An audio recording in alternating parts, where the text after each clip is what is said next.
The Merry-Go-Round, the classic novel, Somerset Maugham, Part 4. 10. The Kents spent their honeymoon in a fisherman's cottage at Carbis Water, the very name of which, romantic and mufflical, enchanted Basil's ear, and from their window the cliff, grown over with odorous broom, tumbled lazily to the edge of the coloured sea. There was an amiable simplicity about the old man from whom they hired rooms, and Basil delighted to hear his long stories of the pilchard fishery, of storms that had strewn the beach with wreckage, and of fierce battles fought between the fishers of St. Ives and the foreigners from Lowestoft. He told of the revivals which burned along the countryside, calling sinners to repentance, and how himself on a memorable occasion had found salvation. Now he confessed his late-found faith with savage ardour, but notwithstanding made the most he could out of the strangers in his house. And the tall, gaunt figure of that ancient seaman, with furrowed cheeks and eyes bleared with long scanning of the sea, seemed a real expression of that country, wild with its deserted mines, yet tender, barren, yet with the delicate colour of a pastel. To Basil, weary with the conflicting emotions of the last month, it had a restful charm, unrivalled by the distincter glories of more southern lands. One afternoon, they walked up a hill to see the local curiosity, a gravestone which crowned its summit, and Basil wandered on while Jenny, indifferent and tired, sat down to test. He sauntered through the firs, saffron and green, and the heather rich with the subdued and decorous richness of an amethyst. Some child had gathered a bunch of this and thrown it aside, so that it lay on the grass dying, faded purple, like a symbol of the decay of an imperial power. For a reason that escaped him, it recalled to Basil's mind that most poetical of prose writers, the divinely simple weaver of words, Jeremy Taylor, and he repeated to himself that sad, passionate phrase used in The Holy Dying: break the beds, drink your wine, crown your head with roses, and besmear your curled locks with nard, for God bids you to remember death. Standing on the brink, he overlooked the valley of the sea, Hale in the distance with its placid river, like some old Italian town coloured and gay even under that sombre heaven. The sky was grey and overcast, and the clouds, pregnant with rain, swept over the hilltop like the gauzy drapery of some dying pagan spirit, lingering solitary among the grotesque shapes of Christian legend. There was a line of dead trees on the crest of the hill, and Basil, visiting this place earlier in the year, had found them then incongruous with the summer, a hideous darkness against the joyous colour of the Cornish June. But now all nature drew into harmony with them, and they stood, gnarled and leafless, with a placid silence, as though in a sense of the eternity of things they felt a singular content. The green leaves and the flowers were vanity, ephemeral as the butterflies and the light breeze of April, but they were changeless and constant. Dead ferns lay all about, brown as the earth, and they were the first of the summer plants to go, chilled to death by the mild wind of September. The silence was so great that Basil seemed to hear the wings of the rooks as they beat the air, flying overhead from field to field, and in his mind, curiously, he listened to the voice of London calling. Basil peculiarly enjoyed his solitude, for he was used to be much alone, and the constant companionship since his marriage at times proved irksome. He began to plan out his future. There was no reason why Jenny should not be induced to a wider view of things than she then possessed. She was by no means a fool, and little by little, with patience on his side, she might gain interest in the things that interested him. It would be wonderful to disclose a human soul to its own beauty. But his enthusiasm was short-lived, for walking down the hillside, he found Jenny asleep, her head thrown back and her hat slouched over one eye, her mouth open. His heart sank, for he saw her as he had never seen her before. Amid the soft grace of that scene, her clothes looked tawdry and crude, and with keen eyes he detected under her beauty the commonness of nature, for which already he loathed the brother. But fearing it would rain, he woke her and proposed that they should go home. She smiled at him lovingly. "Have you been looking at me asleep? Had I got my mouth open?" "Yes. I must have looked a sight." "Where did you buy your hat?" he asked. "I made it myself. Don't you like it?" "I wish it weren't so very bright." "Colors suit me," she answered. "They always did." The Cornish drizzle hovered over the earth, all-penetrating like human sorrow, and at length, with the closing day, the rain fell. In the mist and in the night, the country sank into darkness. But in Basil's heart was a greater darkness, and already, after one short week, he feared that the task he had confidently undertaken was beyond his strength. On their return to London, Basil moved such furniture as he possessed into the little house he had taken in Barnes. He liked the old-fashioned high street of that place because it had preserved a certain village simplicity, and the common made up for the dreary look of the long row of villas in which was his own. The builder, careful of his invention, had placed on each side 50 small houses, so alike that they were distinguishable only by their numbers and the grandiloquent names on the fanlight. For 2 or 3 weeks the young couple were engaged in putting things to rights, and then Basil settled to the monotonous life he liked because it gave most opportunity for work. He went away every morning early to Chambers, where he devilled for the silk in whose room he sat, waiting for briefs that came not, and about 5 took the train back to Barnes, then followed a stroll along the tow-path with Jenny, and after dinner he wrote till bedtime. Basil felt now a certain quiet satisfaction in his marriage. His affairs settled for good, and he could surrender himself to his literary ambition. Apparently there was a magic in the nuptial tie, since there arose within him by degrees a sober but deep affection for Jenny. He was flattered by her adoration, and touched at the humility wherewith she did his bidding. With all his heart he looked forward to the birth of their child. They talked of him incessantly, for both were convinced that it must be a son, and they never tired of discussing what to do with him, how he should wear his hair, when be breeched, and where go to school. When Basil pictured the beautiful woman nursing her child, and she had never been lovelier than then, his pulse throbbed with thankfulness and pride, and he chid himself because he had ever hesitated to marry her, or for a moment during the honeymoon bitterly regretted his rashness. Jenny was radiantly happy. She was of indolent temper, and it delighted her, after the bondage of the golden crown, to do nothing from morning till night. It was very amusing to have at her beck and call a servant who called her Ma'am, and hugely satisfactory to watch her work while she sat idly. She was proud also of the little house and the furniture, and dusted the pictures with greater complacency because she thought them rather ugly. Basil said they were very beautiful, and she knew they cost a lot of money. In the same way, Jenny admired her husband all the more, because she neither understood his ideas nor sympathized with his ambitions. She worshipped him like a dog his master. It was a daily torment when he went to town, and invariably she accompanied him to the door to see the last of him.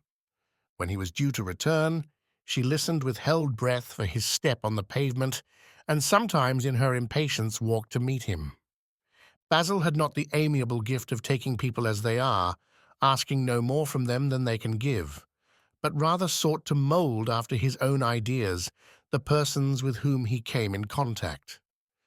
Jenny's taste was deplorable, and the ignorance which had not been unbecoming to the pretty barmaid and the wife was a little distressing.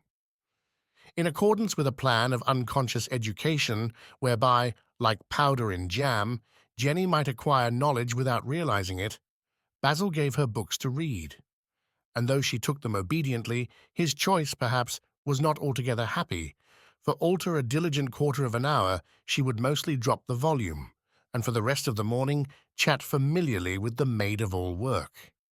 If, however, at any time she yearned for literary pabulum, she much preferred to buy a novelette at the station bookstall, but took care to hide it when Basil came in, and once he found by chance a work entitled Rosamond's Revenge, explained that it belonged to the servant. For one penny, Mrs. Kent could get a long and blood-curdling romance, the handsome aristocratic hero of which bore an unusual similarity to Basil, while the peerless creature for whom doughty deeds were so fearlessly performed was none other than herself. Under the mattress in the spare bedroom she kept her favourite story, wherein a maid of high degree nobly sacrificed herself, and Jenny's heart beat fast when she thought how willingly, under similar circumstances, she would have risked her life for Basil. Ignorant of all this, Kent talked frequently of the books himself had given her, but in his enthusiasm was apt to be so carried away as not to notice how small her knowledge thereof remained. "I wish you'd read me your book, Basil," she said one evening. "You never tell me anything about it." "It would only bore you, darling." "Do you think I'm not clever enough to understand it?" "Of course not. If you'd like me to, I shall be only too pleased to read you bits of it." "I'm so glad you're a novelist. It's so uncommon, isn't it? And I shall be proud when I see your name in the papers. Read me some now, will you?" No writer, however violent his protests, really dislikes being asked to read an unpublished book. It is the child of his heart, and has still the glamour which, when it is coldly set up in type and bound in cloth, will be utterly destroyed. Basil especially needed sympathy, for he was distrustful of himself and could work better when someone expressed admiration for his efforts. It had been his ardent hope that Jenny would take interest in his writing, and it was only from diffidence that hitherto he had said little about it. The idea of his novel, the scene of which was Italy in the early 16th century, came to him one day in the National Gallery, soon after his return from South Africa, when his mind, fallow after the long rest from artistic things, was peculiarly sensitive to the impression of beauty. He wandered among the pictures, visiting old favourites, and the sober quiet of that place filled his soul with a greater elation than love or wine. He recalled the moment often for its singular happiness, spiritual and calm, yet very fruitful. At last he came to that portrait of an Italian nobleman by Moretto, which to an imaginative mind seems to express the whole spirit of the later Renaissance. It fitted his mood strangely. He thought that to make lovely patterns was the ultimate end of the painter's art, and noticed with keen appreciation the decorative effect of the sombre colouring and of the tall man, leaning, melancholy and languid in that marble embrasure. Nameless through the ages, he stood in an attitude that was half weariness and half affectation, and his restrained despair was reflected by the tawny landscape of the background, blank like the desert places of the spiritual life. The turquoise sky even was cold and sad. The date was given 1526, and he wore the slit sleeves and hose of the period. The early passion for the new birth was past already, or Michelangelo was dead, and Caesar Borgia rotted in far Navarre. The dark cerise of his party-coloured dress was no less mournful than the black, but against it gleamed the delicate cambric of his shirt and ruffles. One hand, ungloved, rested idly on the pommel of his long sword, the slender, delicate hand, white and soft, of a gentleman and student. On his head he wore a strange-shaped hat, part buff, part scarlet, with a medallion on the front of St. George and the dragon. The face haunted Basil, paler by reason of the dark beard, and out of it looked wistfully the eyes, as though sight were weariness, and the world had naught to offer but disillusion. Presently, brooding over the character which seemed there expressed, he invented a story, and to work it out for some months, steeping himself in the poets and historians of the period, spent much time in the British Museum. At last he began actually to write. Basil wished to describe Italian society at that time, its profound disenchantment after the vigorous glow with which it had welcomed the freedom of mind, when the fall of Constantinople threw open to the human intellect a new horizon, and devised a man who waged life as though it were a battle, vehemently, seeking to enjoy every moment, and now, finding all things vain, looked back with despair, because the world had nothing more to offer. Acquainted with the courts of princes and the tents of condottieri, he had experienced every emotion, fought bloodily, loved and intrigued, written poetry, and talked Platonism. The incidents of this career were stirring, but Basil referred to them only so much as was necessary to explain the state of mind, for he desired to show his scorn of commonplace by eschewing sensation and giving merely detailed analyses of a spiritual condition. His theme gave opportunity for the elaborate style Basil affected, and he began to read, emphasizing the rhythm of his sentences and rejoicing in their music. His vocabulary, chosen from the Elizabethans, was rich and sonorous, and the beauty of certain words intoxicated him. But at last he stopped suddenly. "Jenny?" he said. No answer came, and he saw that she was fast asleep. Taking care not to disturb her, he put aside the book and rose from his chair. It was not worth while to ask him to read if she could not keep awake, and with some vexation he went to his desk. But his sense of humor came the rescue. "What a fool I am!" he cried with a laugh. "Why should I think it would interest her?" Yet Mrs. Murray had listened to that same chapter with most flattering attention, and afterwards was loud in its praise. Basil remembered that Molière read comedies to his cook, and if she was not amused, rewrote them. By that test, he should have destroyed his novel, but then impatiently he told himself that he wrote not for the many, but for a chosen few. No longer feeling him near her, Jenny presently awoke. "Well, I never! I haven't been to sleep, have I?"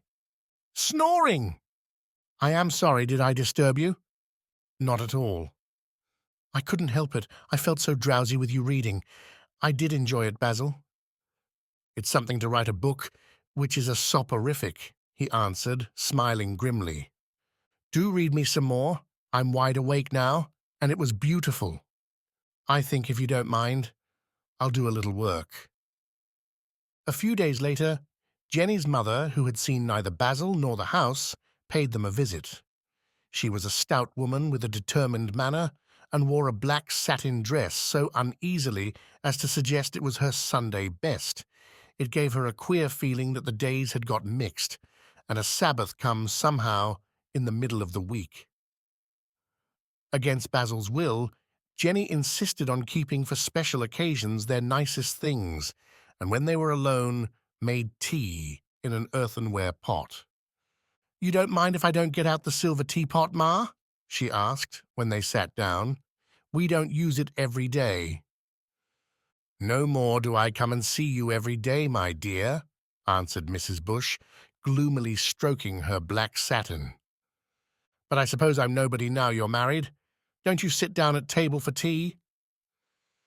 "Basil likes to have it in the drawing-room," answered Jenny, pouring milk in the bottom of each cup. "Well, I think it's messy. My tea is my best meal. You know that, Jenny?" "Yes, Ma. I always say it looks mean just to have a few pieces of bread and butter put on a plate, with the butter just scraped on so as you can't see it. Basil likes it like that. In my house, I've things my own way. Don't begin to give way to your husband in the house, my dear, or he'll presume on it." Basil, coming in at this moment, was introduced to the visitor, and Jenny, rather nervously, watched her to see that she behaved nicely. But Mrs. Bush, though somewhat awed by his reserved manner, took care to show that she was a perfect lady, and when she lifted her cup, curled her little finger in the most elegant and approved fashion. Basil, after a few polite remarks, lapsed into silence, and the two women for 5 minutes talked difficultly of trivial subjects. Then a carriage stopped at their door, and in a minute the maid announced, "Mrs. Murray." "I thought you would allow me to call on you," she said, holding out her hand to Jenny. "I'm an old friend of your husband." Jenny blushed, taken aback, but Basil, delighted to see her, shook hands warmly. "It's awfully good of you. You've just come in time for tea." "I'm simply dying for some." She sat down, looking very handsome and self-possessed, and Mrs. Bush deliberately examined her gown. But Jenny remembered that they had only the common teapot. "I'll just go and get some fresh tea," she said. "Fanny will get it, Jenny." "Oh, no, I must get it myself, and I keep the tea locked up. You know I have to," she added to Mrs. Murray. "These girls are so dishonest." She went out hurriedly, and while she was gone, Basil eagerly asked Mrs. Murray how she had found them out. "It was horrid of you not to write and tell me where you were. Miss Ley gave me your address." "Don't you think it's an amusing place? You must go into the High Street. Bits of it are so odd and quaint." They chattered gaily, almost taming their backs on Mrs. Bush, who watched them with lowering brows. But she often said that she was not a woman to be put upon. "It's a fine day, isn't it?" she interrupted aggressively. "Beautiful," said Mrs. Murray, smiling. And before Mrs. Bush could make another observation, Basil asked when she was startling for Italy. Fortunately, at that moment Jenny came in, but her mother noticed with indignation that she brought the silver teapot. She drew herself up very straight and sat in mute anger, a bristling figure of outraged susceptibility.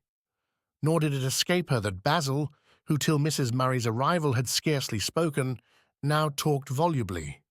He gave a humorous account of their troubles in moving into the house, but though it appeared to amuse Mrs. Murray hugely, Mrs. Bush could see nothing at all funny in it.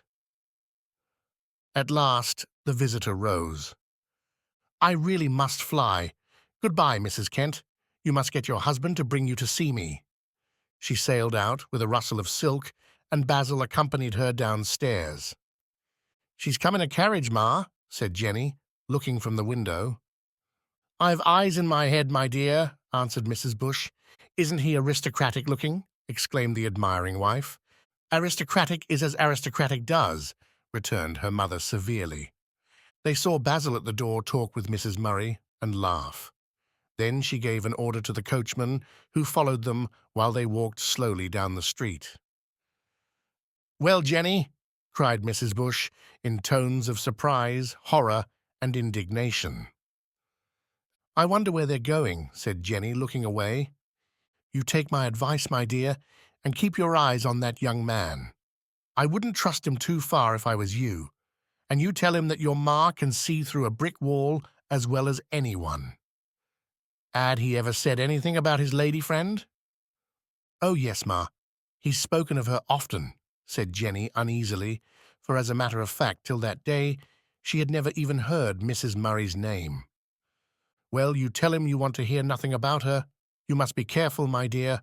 I had a rare lot of trouble with your PA when I was first married, but I put my foot down and let him see I wouldn't stand his nonsense. I wonder why Basil doesn't come back. And if you please, he never introduced me to his lady friend.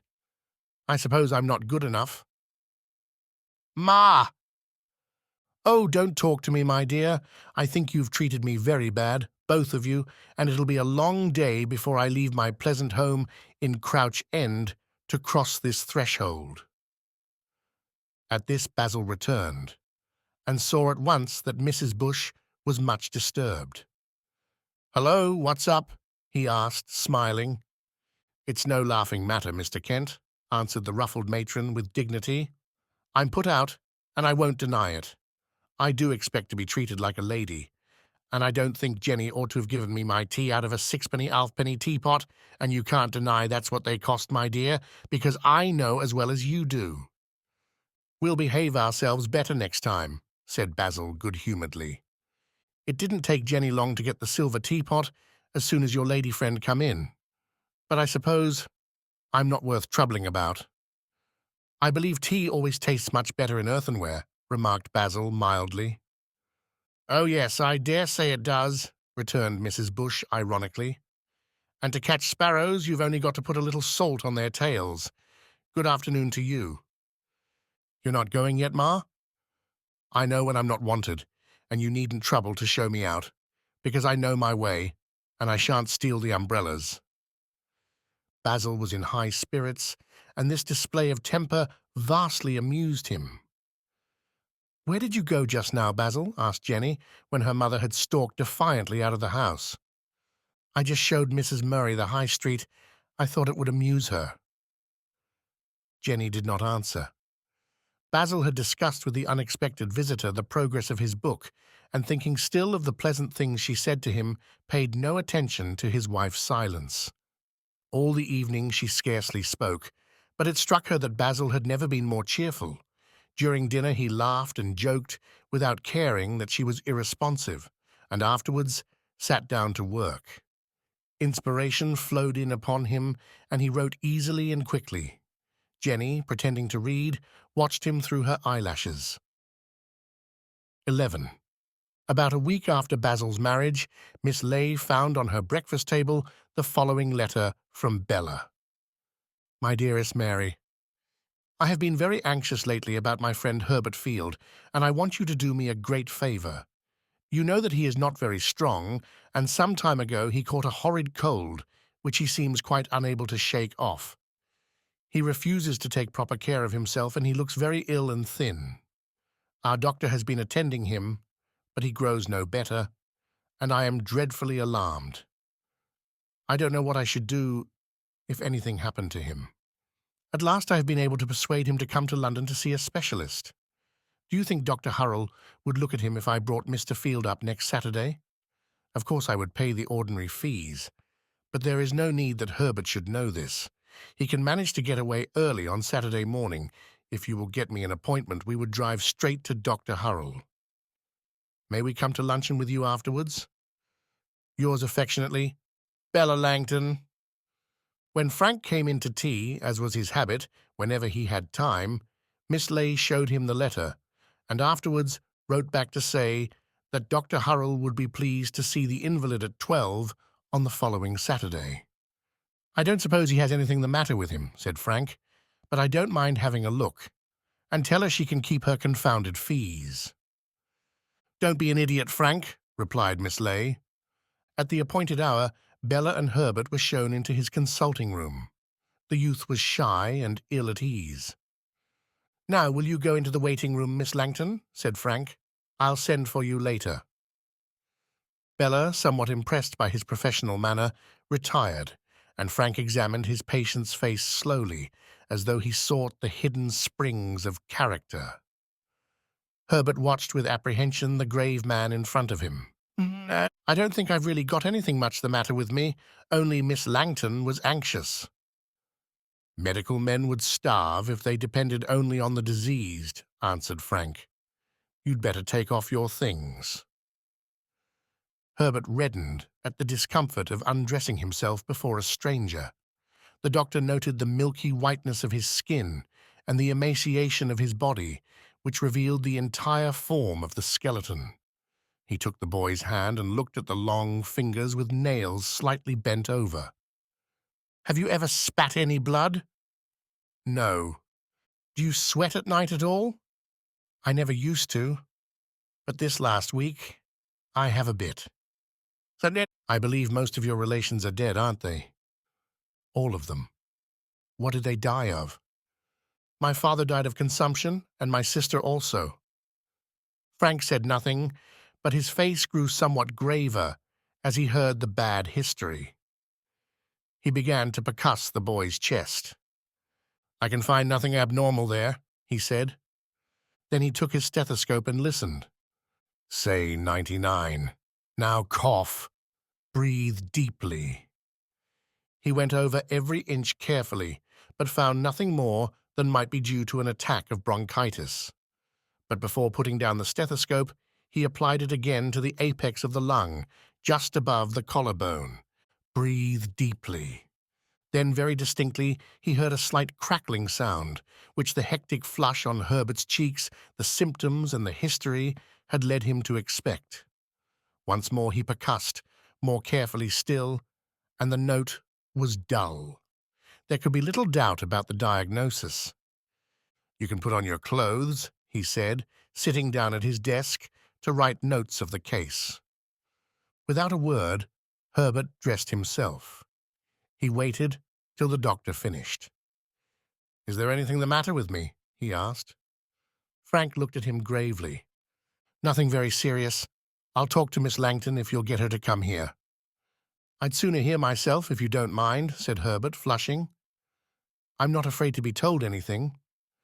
"You need not be very much alarmed, you know," answered Frank in a moment, with a brief hesitation which did not escape Herbert. "You have rails at the right apex. At first I didn't hear them." "What does that mean?" A cold shiver of dread ran through him, so that his hands and feet felt horribly cold. There was a slight tremor in his voice when he asked a further question. "Is it the same as my father and my sister?" "I'm afraid it is," said Frank. And the shadow of death stood suddenly in the room, patient and sinister, and each knew that henceforward it would never leave the young man's side. It would sit by him at table silently and lie in his bed at night. And when he read, a long finger would underline the words to remind him that he was a prisoner condemned. When the wind, marching through the country, sang to himself like a strong-limbed ploughboy, death, whistling in his ears, would mock the tune softly. When he looked at the rising sun which colored the mist like a chalcedony, purple and rosy and green, death would snigger at his delight in the sad world's beauty. An icy hand gripped his heart so that he felt sick with dread and anguish. He could not repress the sob torn from him by bitter agony. Frank was ashamed to look at that boyish face, so frank and fair, distraught with terror, and he cast down his eyes. Then, to hide himself, Herbert went to the window and looked out. Opposite, the houses were grey, ugly, and monotonous, and the heavy sky lowered as though verily it would crush the earth. But he saw life like a pageant processioning before him, and the azure heaven more profound than the rich enamel of an old French jewel, the ploughed fields gaining in the sunshine the various colour of the jasper, and the elm trees more sombre than jade. He was like a man in a deep chasm who scans at noon the stars which those who live in daylight cannot see. Frank's voice came to him like a sound from another world. "I wouldn't take it too much to heart if I were you. With care you may easily recover, and after all, plenty of people have lived to a ripe old age with tuberculous lungs. My sister was only ill 4 months, and my father less than a year." His pale face expressed no emotion, so that Frank could only divine the fear that made his heart sink. He had seen many take the sentence of death, and knew that in comparison the final agony itself was small indeed. It was the most awful moment in life, and it must have been a cruel God who was not satisfied with that instant of hopeless misery to punish all the sins and follies of mankind. Beside it all, human suffering, the death of children, or the ingratitude of friends, loss of honor or of wealth, sank into insignificance. It was the bitter, bitter cup that each must drink, because man had raised himself above the beasts. Frank rang the bell. "Ask Miss Langton to be so good as to come here," he told the servant who answered. She looked anxiously from Frank to Herbert standing at the window, his back turned, and the two men's silence, the doctor's grave constraint, filled her with terrified foreboding. "Herbert, what's the matter?" she cried. "What has he told you?" The boy turned round. "Only that I shall never do anything in the world now, and I shall die like a dog and leave behind me the sunshine and the blue sky and the trees." Bella cried out, and then despair settled in her eyes, and helplessly the tears ran down her cheeks. "How could you be so cruel?" she said to Frank. "Oh, Herbert, perhaps it's not true. What's to be done, Dr. Hurrell? Can't you save him somehow?" She sank into a chair and sobbed. The boy placed his hand on her shoulder gently. "Don't cry, dear. In my heart of hearts I knew, but I tried not to believe it. After all, it can't be helped. I shall just have to go through with it like everyone else." "It seems so hard and meaningless," she groaned. "It can't be true." Herbert looked at her without answering, as though her anguish were a curious thing which excited in him no emotion. In a little while, with a sigh, Bella rose to her feet and dried her eyes. "Come away, Herbert," she said. "Let us go back to Mary." "Do you mind if I go by myself? I feel I can't talk to anyone just now. I should like to be alone for a bit to think it out." "You must do as you choose, Herbert. Goodbye, Dr. Hurrell, and thanks." With eager, pain-filled eyes, Bella watched him go, and she, too, felt that something strange was in him, so that she dared not thwart his wish. When he spoke, there was an inflection in his voice which she had never heard before. But presently, with a great effort gathering herself together, she turned to Frank. "Now, will you tell me exactly what should be done?" she said, with an attempt at the decisive manner she used in the conduct of charitable enterprises at Tercanbury. "First of all, get the fact into your head that there is no immediate cause for alarm. I'm afraid there's no doubt the tubercle is there, but the damage at present is very small. He wants care and proper treatment. Is he entirely dependent for means upon his occupation?" "I'm afraid so." "Is it possible for him to go away? He ought to winter abroad, not only for the climate, but also because new scenes will distract his mind." "Oh, I would so gladly pay for him, but he'd never accept a penny from me." "Is it his only chance of life?" "I can't say that. The human body is a machine which constantly acts counter to expectation. Sometimes, with every organ diseased, it still manages to dodder along." Bella did not listen, for suddenly an idea had flashed across her mind. She blushed furiously, but all the same it seemed excellent. Her heart beat madly, and an ecstatic happiness lifted her up. She rose from the chair. "I dare say I can manage something after all. I must go and talk to Miss Ley. Goodbye." She gave him her hand and left him wondering what had caused in her this sudden change, for the depression had vanished before something which quickened her gait and rendered her step elastic. "Well, what did Frank tell you?" asked Miss Ley when she had kissed Bella. "He says that Herbert has consumption and must spend the winter abroad. I'm very sorry, but is that possible?" "Only if I take him." "My dear, how can you?" cried Miss Ley, astonished. Bella hesitated and blushed. "I'm going to ask him to marry me. It's no good now to counterfeit modesty and all the rest of it. It's the only way I can save his life, and after all, I love him better than anyone else in the world. When I told you a month ago that it was impossible I should care for a boy almost young enough to be my son, I lied. I fought against it then as something shameful and ridiculous, but I've loved him from the very first day I saw him." Bella's vehement seriousness alone prevented Miss Ley from indulging in her usual irony. She carefully repressed the smile which struggled to gain possession of her lips. "Your father will never consent, my dear," she said gravely. "I hope he will when I explain the circumstances. I'm afraid he'll be dreadfully distressed, but if he refuses, I shall remember that I'm a grown woman, capable of judging for myself. I don't know what he'll do without you. He's entirely dependent on you for all his comfort and all his happiness. I've served him for 40 years. I gave him all my youth, not because it was my duty, but because I loved him. Now someone needs me more than he does. My father is rich. He has a comfortable home, books and friends, and health. Herbert has nothing but me. If I take care of him, I may give him a few more years of life, and if he dies, I can soothe his last days." Miss Langton spoke rapidly, with such determination that the elder woman saw it was useless to argue. Her whole mind was set on this idea, and neither the persuasion of friends nor the entreaties of a father would hinder her. "And what does the young man say to it?" asked Miss Leigh.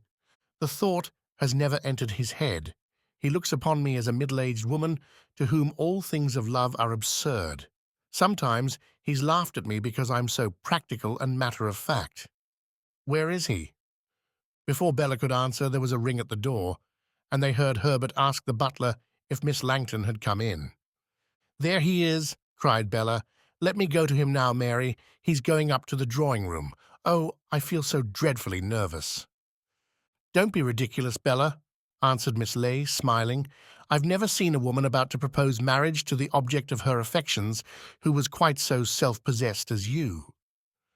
But at the door Miss Langton stopped, and with a very piteous expression looked at her friend. "Oh, I wish I weren't so old, Mary. Tell me honestly, am I awfully plain?" "You're a great deal too good for a silly young hobbledehoy, my dear," said Miss Leigh, hiding by roughness of manner something very like a sob.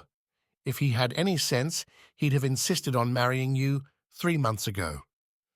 When Bella closed the door, Miss Leigh's eye caught the bronze statue of Narcissus, standing on a pedestal in that eternal attitude of adorable affectation, one long forefinger outstretched, and his listening head bent slightly to one side. She addressed him irritably. "I wish you wouldn't look so shocked and puzzled and self-conscious of your beauty. You ought to know that when love and self-sacrifice are combined in the heart of a middle-aged woman, nothing on earth will prevent her from acting like a perfect lunatic. In your day, the old maid was unknown, and you can't possibly understand her emotions, for, extraordinary as it may appear, even old maids are human. And if you are scandalized at this disproportion of ages, know that you are an idiot, ignorant of the elements both of psychology and of physiology. And I myself have adored generations of young men, though the relations between us have invariably remained strictly platonic." Narcissus, listening intently to the dying cries of Echo, remained indifferent to Miss Leigh's harangue, and she turned away impatiently. Entering the drawing-room, Bella found Herbert standing at the window, and he came towards her with a smile. She saw that already he was more collected, and though his face was pale and grave, it bore no longer that disfigurement of fear. "You didn't think it unkind of me to leave you to come home by yourself, did you?" he asked gently.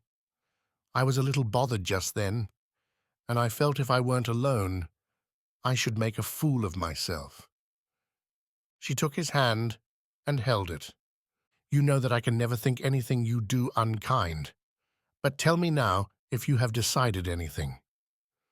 She hesitated, but it seemed futile to utter expressions of regret. For at that moment, how could they comfort him? "I should like you to know that you can depend on me always." "It's very good of you. I don't know that there's anything much to decide. I dare say I shall soon get used to the idea of not looking into the future, but it'll be rather hard at first, because it was all I had at that dreary bank. I shall stay there as long as I can, and when I grow too ill, I must try and get into the hospital. I dare say the dean will help me to be admitted." "Oh, don't talk like that. It's too horrible," cried Bella wretchedly. "Isn't there anything I can do? I feel so utterly helpless." He looked at her for a while. "Well, yes, there is," he answered presently. "There's one thing I wish to ask you, Bella. You've been an awfully good friend to me, and now I want you more than ever." "I'll do anything you wish," she said, with beating heart. "I'm afraid it's very selfish, but I don't want you to go away this winter, in case anything happened. You know my sister died 3 months after the first symptoms were noticed. I'd do so much more for you than that." She placed her hands on his shoulders and gazed into his blue, sad eyes. Searchingly, she scrutinized his face, paler than ever and more exquisitely transparent, and his soft mouth, tremulous still with the horror of death. She remembered his mouth and his eyes when they were merry with boyish laughter, and his cheeks flushed with excitement at his own gay rhetoric. Then she looked down. "I wonder if you could bring yourself to marry me." Although her eyes were turned away, she knew that he blushed deeply, and hopelessly, full of shame, she dropped her hands. It seemed an intolerable time before he answered. "I'm not so selfish as all that," he whispered, his voice trembling. "Yes, I was afraid the thought would disgust you," she said with a sob. "Bella, how can you say that? Don't you know that I should have been proud? Don't you know that you're the only woman I've ever liked? But I won't let you sacrifice yourself for me. I've seen people die of consumption, and I know the ghastliness of it. Do you think I would let you nurse me and do all the odious things that are needful? And you might get ill too. Oh, no, Bella. Don't think me ungrateful, but I couldn't marry you." "Do you think it would be a sacrifice to me?" she asked in tragic tones. "My poor boy, you never saw that I loved you with all my soul, and when you were so happy and careless, my heart felt as though it would break because I was old and plain. You've forgotten that one day you kissed my hands. It was only a joke to you, but when you'd gone, I cried bitterly. You'd never have done it, except that you thought I was 40, and it couldn't matter. And when you took my arm sometimes I felt sick with love. And now I suppose you utterly despise me." She broke down, sobbing, but in a little while, impatiently, she brushed away her tears and faced him with a sort of despairing pride. "After all, what am I but a middle-aged woman? I've never been even pretty, and my mind is narrow because I've lived all my life among paltry things, and I'm stupid and dull. Why should I think you would care to marry me? Because I love you like a fool." "Oh, Bella, Bella, don't say that. You break my heart." "And you thought it was self-sacrifice on my part? I was only asking you because I wanted to be with you every moment. If you fell ill, I couldn't bear that anyone else should touch you. I've been lonely in my life, so dreadfully lonely, and I was making one last bid for happiness." She sank into a chair and hid her face, but Herbert, kneeling beside her, took her hands. "Look at me, Bella. I thought you only suggested it because you know I ought to leave the bank and have someone to look after me. I never suspected that you really cared for me. And I'm ashamed because I was blind. But don't you know that there's nothing I should like better than to be with you always? Then I should care nothing for my illness, because it would have brought me a greater happiness than I ever dared to hope for. Bella, if you don't mind that I'm poor and ill and unworthy of you, will you marry me?" On a sudden, she stopped in the middle of her silent crying, and a radiant smile chased away the sorrow. For one moment, while she realized the meaning of his words, she looked at him half in doubt. Then, bending down, she kissed his hands. "Oh, my dearest, you've made me so happy." When at last they went to Miss Ley, Bella's tear-filled eyes shone with unspeakable bliss, and the elder woman, looking at Herbert, no longer wondered at her cousin's infatuation, for his face, so candid and sweet, was like the face of a young beautiful saint in an old picture. 12. It was Frank's habit after his work at the hospital to have tea with Miss Ley, but when, that afternoon, he arrived at Old Queen Street, she was surprised at the pallor of his face, from which shone with unnatural brilliancy the dark eyes. They seemed larger than ever she had seen them, and his harassed look told her that he was suffering. The square jaw was set firmly, as though with strong deliberation he held himself in hand.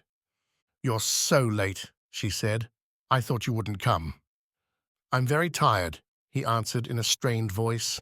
She poured out tea, and while he ate and drank, to give him opportunity to collect himself, read the evening paper.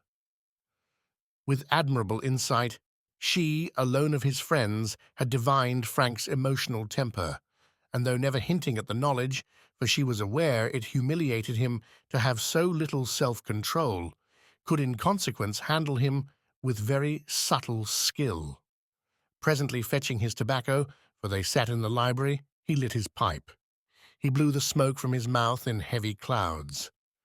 "Is it very comforting?" asked Miss Ley, smiling. "Very." Waiting till he was ready to speak, she returned to her news sheet, and though she felt his eyes rest curiously upon her, took no notice. "I wish to goodness you'd put that paper down," he cried at last irritably. With a faint smile, she did as he suggested. "Have you had a very hard day, Frank?" "Oh, it was awful," he answered. "I don't know why, but it all seemed to have a greater meaning for me than ever before. I couldn't get out of my head the utter misery of that poor boy when I told him his chest was affected." "I wish the whole thing weren't so ordinary," murmured Miss Ley. "The consumptive poet and the devoted old maid. It's so fearfully hackneyed. But the gods have no originality. They always make their aesthetic effects by confounding the tragic and the commonplace. I suppose you're quite certain he has phthisis? I found bacilli in the sputum. Where are they both now?" "Bella took him back to Tercanbury, and I've promised to follow on Monday. She's going to marry the boy." "What?" cried Frank. "She wants to take him abroad. Don't you think if he winters in the south nature will have some chance with him? In 9 cases out of 10, nature doesn't want to cure a man.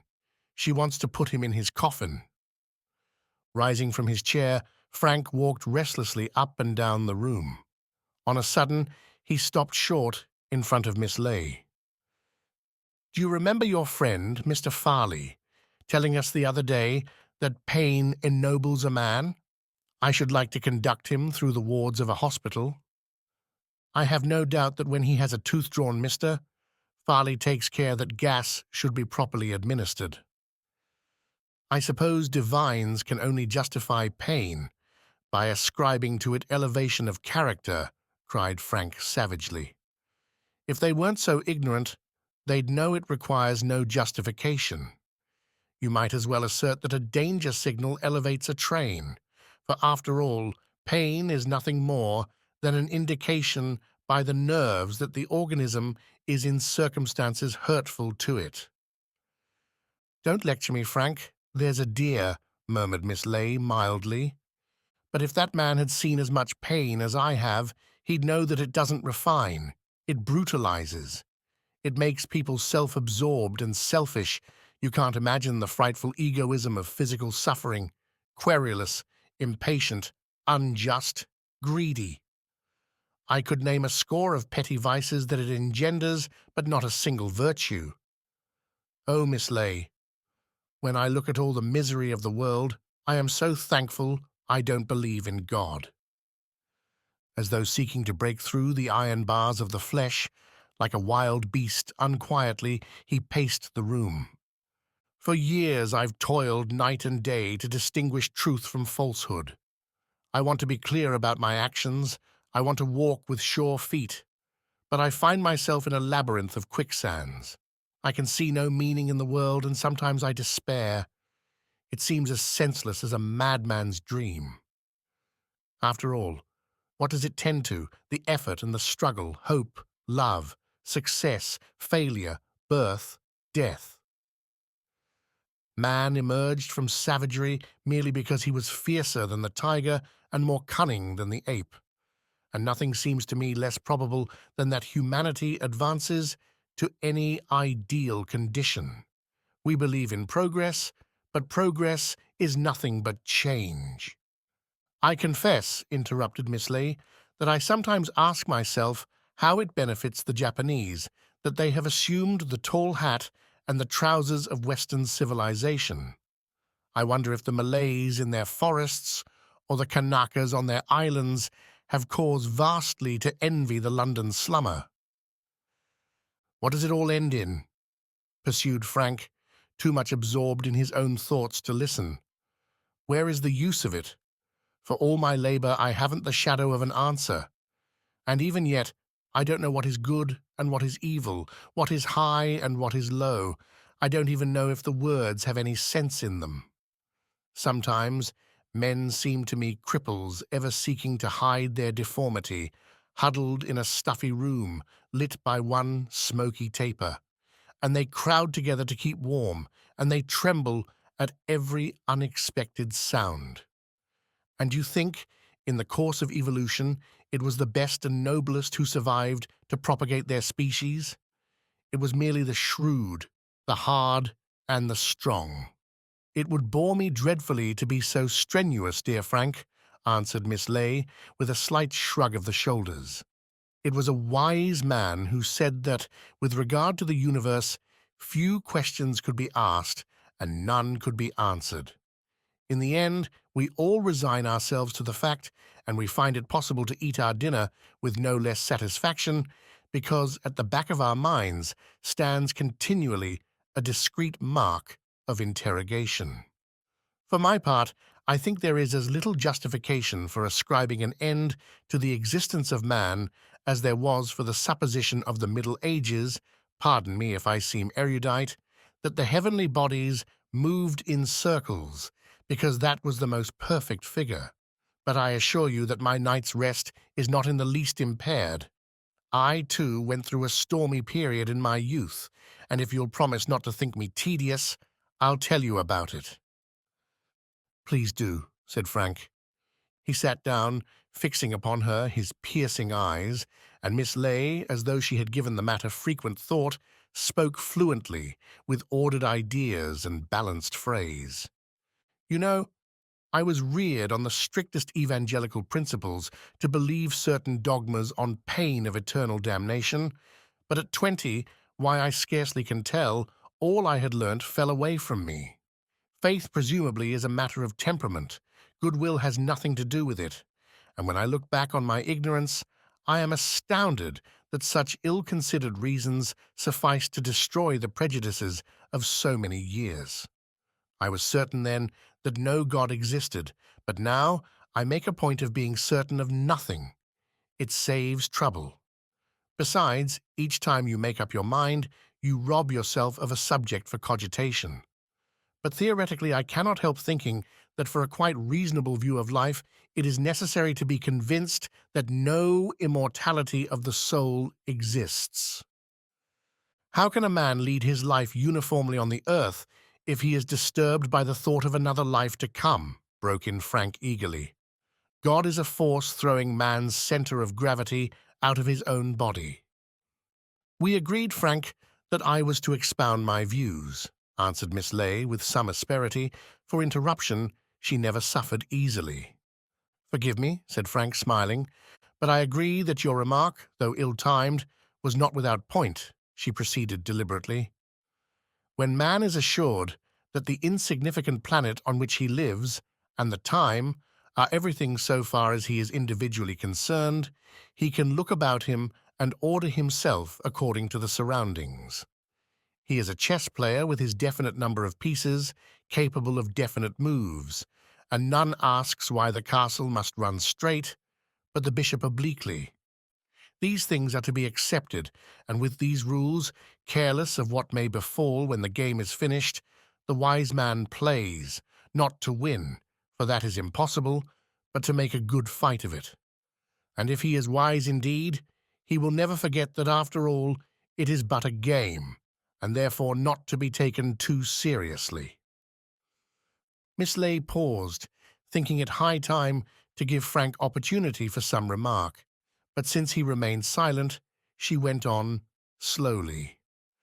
I think the most valuable thing I have learnt in my life is that there is so much to say on both sides of every question that there is little to choose between them. It has made me tolerant, so that I can listen with equal interest to you and to my cousin Algernon. After all, how can I tell whether truth has one shape only, or many? In how many errors does she linger with a smiling face and insufficient raiment? In what contrary and irreconcilable places does she dwell, more wilful than April winds, more whimsical than the will-o'-the-wisp? My art and science is to live. It is an argument of weak men to say that all things are vanity because the pleasure of them is ephemeral. It may console the beggar to look upon the tomb of kings, but then he must be a fool as well. The pleasures of life are illusion, but when pessimists complain that human delights are negligible because they are unreal, they talk absurdly. For reality none knows, and few care about. Our only interest is with illusion. How foolish is it to say that the mirage in the desert is not beautiful merely because it is an atmospheric effect?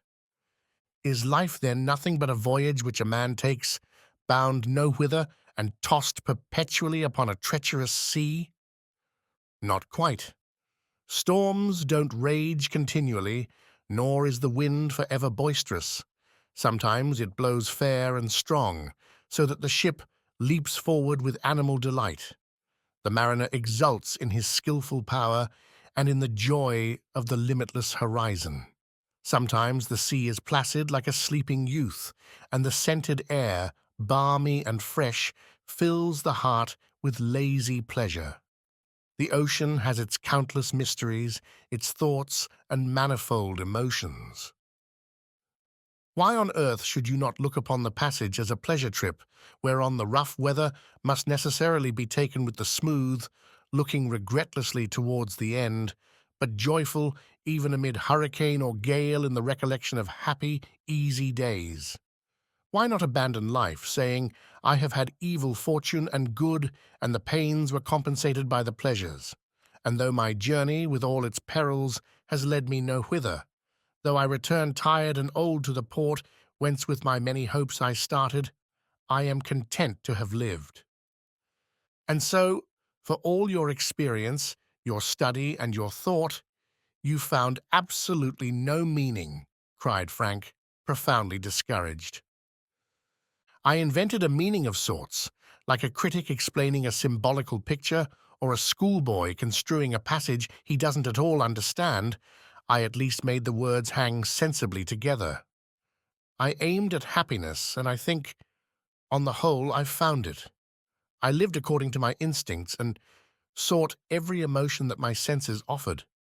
I turned away deliberately from what was ugly and tedious, fixing my eyes with all my soul on beauty, seen, I hope, with a discreet appreciation of the ridiculous. I never troubled myself much with current notions of good and evil, for I knew they were merely relative, but strove always to order my life so that to my eyes, at least, it should form a graceful pattern on the dark inane. Miss Lee stopped, and a whimsical smile flickered across her face. But I should tell you that, like Mr. Shandy, who was so long about his treatise on the education of his son, that by the time it was finished, Tristram's growth made it useless, I did not formulate my philosophy till it was too late to set much of it in practice. "Dinner is served, madam," said the butler, coming into the room. "By Jove!" cried Frank, springing up. "I had no idea it was so late." "But you're going to stay? I think you'll find a place laid for you." "I've ordered my dinner at home. I'm sure it won't be so good as mine." "I never saw anyone quite so conceited as you about the excellence of your cook, Miss Ley." "Just as it is far easier for a man to be a philosopher than a gentleman, my dear, it is less difficult to cultivate a Christian disposition than good cooking." They went downstairs, and Miss Ley ordered a bottle of Miss Dwarris's champagne to be opened. She had a cynical belief in the efficacy of a square meal to relieve most spiritual torments, but besides, heroically, for she was an indolent woman, took pains to amuse her guest. She talked of many things, gaily and tenderly, while Frank, the dinner finished, smoked innumerable pipes. At last, Big Ben struck 12, and cheerful now, resigned to philosophic doubt, he rose to his feet. Frank took both Miss Ley's hands. "You're a jewel of a woman. I was quite wretched when I came, and you've put new life into me." "Not I," she cried. "The chocolate souffle and the champagne. I have always observed that the human soul is peculiarly susceptible to the culinary art. Personally, I never feel so spiritual as when I've slightly overeaten myself. I wish you wouldn't squeeze my hands." You're the only woman I know who's as interesting to talk to as a man. Faith. And I believe if I were 20 years younger, the child would propose to me. You have only to say the word, and I'll lead you to the altar. I'm a proud woman this day to get an offer of marriage in my 57th year. But where, my dear, if I married you, would you go to have tea in the afternoon? Frank laughed, but in his voice when he answered, there was something very like a sob. You're a dear, kind thing, and I'm sure I shall never be half so devoted to any other woman as I am to you. The emotion must have been catching, for Miss Lee's tones had not their usual cold steadiness. Don't be a drivelling idiot, my dear, she answered, and when the door was closed behind him, added to herself, half in irritation, bless the boy, I wish I were his mother.